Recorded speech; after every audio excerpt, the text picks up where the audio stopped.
Hello everyone.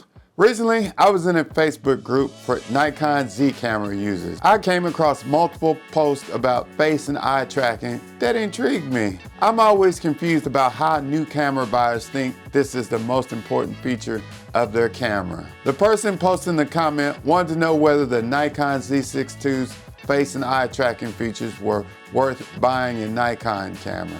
Personally, I use the Nikon Z6 II for my event photography, but that might make me seem a little biased. I basically use the head and eye tracking features when I'm powering through some candidates during the event and I just want to snap them quickly. At first, I was hesitant about answering this question. Nikon isn't known for having good eye tracking outside of the Nikon Z9.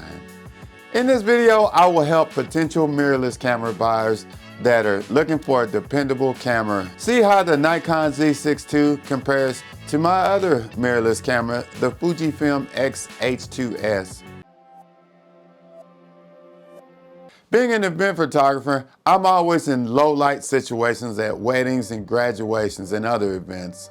Low light isn't good for some cameras' autofocusing tracking. If I didn't introduce myself, my name is Vaughn. I did a video on the Nikon Z6 II's autofocus tracking when it was brand new. Go to the link above. From my experience, if you keep whatever you're photographing properly exposed, then you shouldn't have any issues using head and eye tracking. Remember that head and eye tracking is dependent on contrast and lighting, just to name a few things. By the end of this test, you should know whether the Nikon Z6 II should be on your shopping list. It's on sale and heavily discounted. You will also see how different cameras make head and eye tracking simple and complicated. You will also have a better understanding of how each camera achieves focus to track head and eyes. And as always, you should subscribe to my channel. To begin this test, there are some things you should know about the Nikon Z6 II. The Nikon Z6 II is 2 years old and it has two X-Speed 6 processors. These processors help the Z6 II with its autofocus speed, but it isn't close to the speed of the Nikon Z9 in processing power. The head and eye tracking software is still functional and I still use it from time to time. If you're buying this camera, think of the word simplicity. Now this doesn't mean it's a simple camera. It just means you can start using it without having to look at an 8-part tutorial. Let's start this video with a Nikon Z6 II in auto area autofocus people. You will notice that the camera is in AFC and it has an ISO of 3200 and an f-stop of 2.8. This is close to the setting that you would use without a flash. I'm also using a Nikkor 40mm 4.2 for this test. I've had commenters complain that when I was using an adapted lens, this didn't help out the test. It actually slowed, so primes are good in low light. Okay, as you can see, when in this mode, the camera will automatically make the decision on which eye to focus on. But you can toggle between the faces with the joystick, touchpad, or touchscreen. The camera's doing a great job so far. You just have to tell it what to do. Next, I'll switch to wide area autofocus people. In this mode, you pick the subject. The autofocus put the subject in a zone. With this subject, the camera will only track the eye of the person in the box. I use this for large groups when I need to focus on the people in the center. Notice how the box moves around. It only focuses on the face in the box.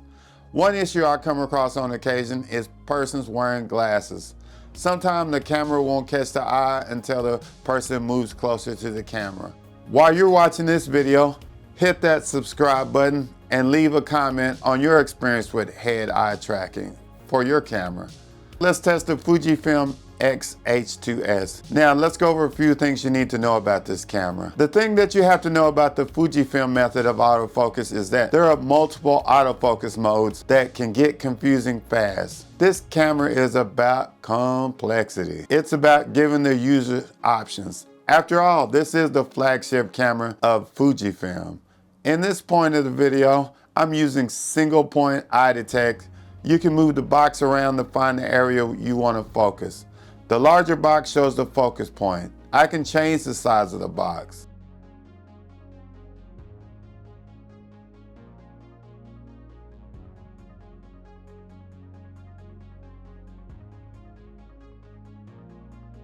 Zone is used for action. Notice how the camera's eye tracking moves from the mannequin eyes in the middle when I cross the autofocus points in a box. I'm in the zone.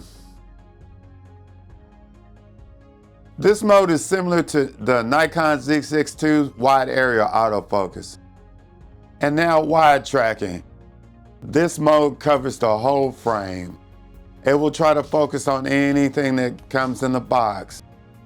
It will also track the subject in the selected focus point while the shutter button is pressed halfway. While you're in this mode, it'll focus on the eye, but if you're not careful, it might focus on something else.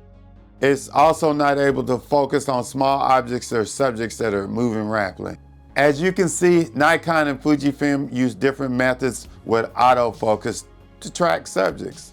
No two autofocus tracking systems are the same. Also, to make the face eye detect stickier, you can go into the menus on both cameras and change the tracking sensitivity. You're probably wondering that the Fujifilm camera has the better options.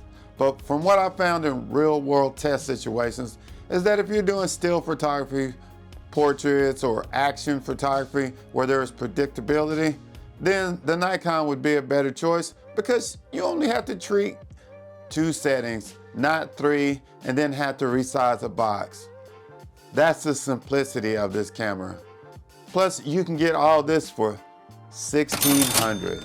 That's a bargain. If you're an event photographer, changing settings and moving boxes around will make you lose shots. And I'm not in the business of losing shots. The Fujifilm X H2s autofocus head and eye tracking is a little more detailed. This means it's dependent on whether you are photographing sports, wildlife. This camera is the jack of all trades. That's why I say it's more complex. This means that you will have to take a deeper dive into the menu to set up your shots. This means homework for you. Will I switch to the Fujifilm X H2s for my event photography? Yes, when I need a backup. But for now, I want to keep it simple. That's one less thing to worry about. The head and eye tracking modes are fun to use, but when you're in a run and gun situation where you need to stay in one mode, I use single point autofocus and face and eye tracking for group pictures during the event when it's a little bit slower.